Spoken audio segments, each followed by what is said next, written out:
thanks for being here. I know you've been briefed on some of the details regarding tonight's shooting. I will tell you that we have reason to believe it's going to be the same individual shot up the Northwest substation. We're still looking. We believe that someone in the community or individuals in the community know who's responsible, and we need them to give us a call before this individual strikes someone with this weapon. He is certainly is emboldened, and we still, as we said before, we believe he will continue these types of violence until he's captured.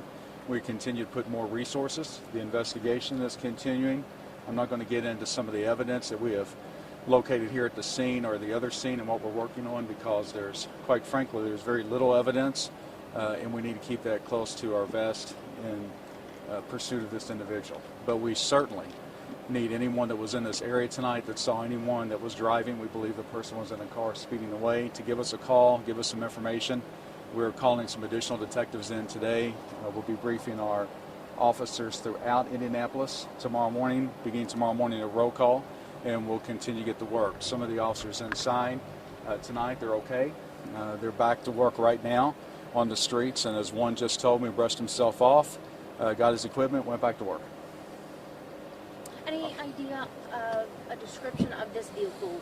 No, not right now. We know that we heard a car speeding away as officers were responding, but we do not know what type. We're going to be asking people. I know there's some people that were out around this area because I took a drive around earlier. There's numerous people out. Surely someone saw something. We just need someone to give us information. Once again, this person is extremely violent. It's someone that we need to be vigilant in trying to capture quickly. And we do believe somebody in the community or individuals know who's responsible.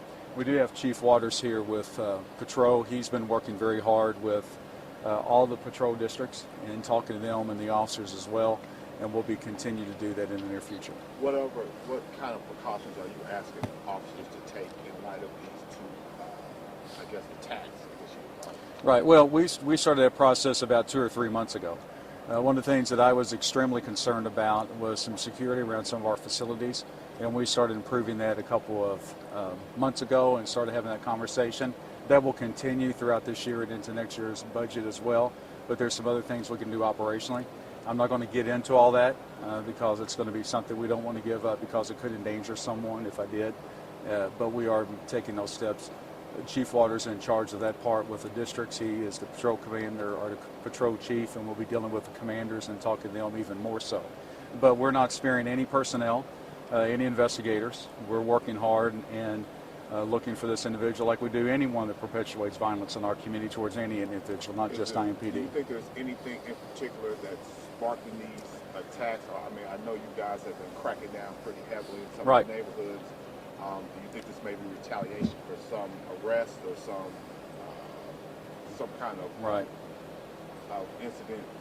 We have heard that same thing, that there are individuals that are very upset with the amount of arrest and narcotics and drug money we've taken off the street this summer.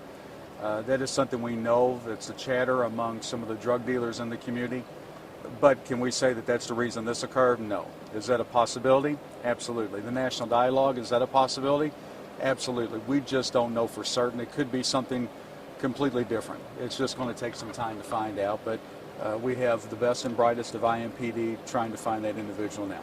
Those two officers we know that were inside doing their reports, were those the only officers that were inside the building? We believe we had a handful of officers in the building. There was a couple there inside. I'm not going to get too much of the layout inside because I don't want to jeopardize future safety, but yes, they were inside, but no one was struck, no one was injured. And then they responded appropriately as well. Did any bullets make it inside the building? I believe that maybe one did, but we won't know more until tomorrow, and we'll fully brief you on what we find out as you see the process in the scene behind us now. Did the suspects stay in their car, or suspect stay in his car the entire time? Can you give any details of how the strike actually happened? Right. We don't believe he was in the car the entire time. We believe that he may have exited the car, but that'll be further determined as we continue to process the scene and go from there.